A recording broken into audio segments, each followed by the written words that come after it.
Salut tout le monde, on regarde l'exemple 3.8 des notes de cours où on va analyser un patron de diffraction et d'interférence combiné. Voici la question. On donne la longueur d'onde du laser qui est ici. On donne la distance L entre le masque et l'écran. On nous dit aussi, ce qui est important, c'est qu'on observe le 8e maximum d'interférence au même endroit où est-ce qu'on aurait le premier minimum de diffraction. Fait qu'à cet endroit-là, le premier minimum de diffraction annule le 8e maximum d'interférence. Puis on nous donne aussi la position de cet endroit-là, 4 cm au centre de l'écran. Ça veut dire Y égale 4 cm. Si on regarde ce que ça donne comme schéma, ce qu'on a ici, c'est vraiment le dessin du patron et d'interférence et de diffraction. Il faut être capable de distinguer les deux choses. Fait que tous ces petits maximums lumineux là, ça c'est des maximums lumineux d'interférence sont causés par le fait qu'il y a deux fentes dans ce problème-là. Fait que ça fait des petits maximums et des minimums d'interférence. Je peux les numéroter, fait que mon maximum qui est au centre, c'est mon maximum m égale 0. Puis ça ici, c'est le numéro 1, 2, 3, 4, 5, 6, 7, et le maximum numéro 8, m égale 8, serait à cet endroit-là ici, mais il n'est pas apparent parce qu'il est annulé par le premier minimum de diffraction. Juste pour distinguer le m pour l'interférence puis le m pour la diffraction, je vais dire md. D, c'est la distance entre les fentes, donc ça fait référence à l'interférence. Maintenant, sur ce schéma-là, il n'y a pas que de l'interférence, il y a aussi de la diffraction. Si je trace le patron de diffraction, c'est la ligne qui rejoint tous les maximums d'intensité lumineuse. Donc voilà, en bleu, j'ai tracé le patron de diffraction. Puis ce qu'on nous dit, c'est que le premier minimum de diffraction est ici.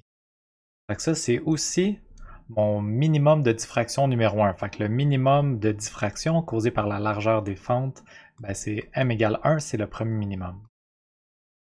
Finalement, ce qui est donné comme information dans la question, c'est que ce point-là, qui correspond à la fois au 8e maximum d'interférence et au premier minimum de diffraction, est à la position Y égale 4 cm.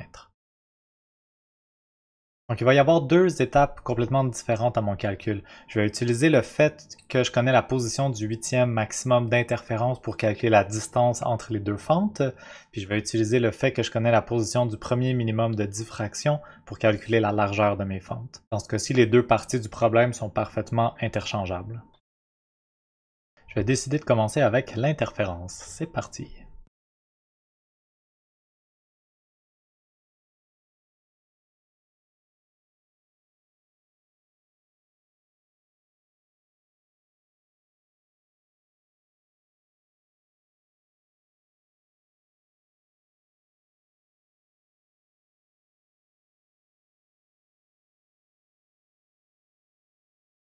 Et voilà, j'ai trouvé la distance entre mes deux fentes en utilisant toutes les informations disponibles sur l'interférence. Fait que je connaissais la position, je connaissais le Y, je pourrais écrire Y8, la position du maximum d'interférence numéro 8, fait que ça serait θ8 dans le fond, ça c'est vraiment l'angle qui correspond au maximum numéro 8. Maintenant, il me reste juste à faire la deuxième partie du problème, où est-ce que je vais calculer la largeur des fentes en utilisant les informations sur la diffraction.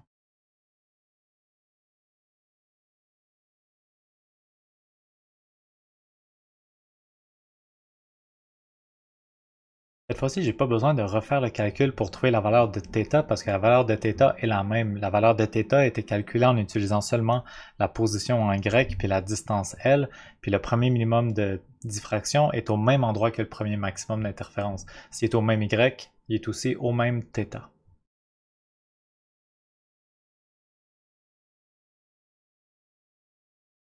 Et voilà, ça conclut mon problème. J'ai trouvé la distance entre les fentes qui est ici, le D, et aussi la largeur de chaque fente. Je peux juste prendre un petit moment pour vérifier que, logiquement, il faut que la distance entre les fentes soit plus grande que la largeur des fentes.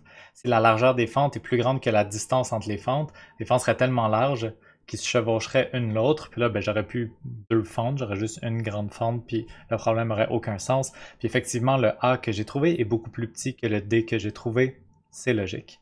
Si je veux juste représenter ça sur un dessin, de quoi ça a l'air.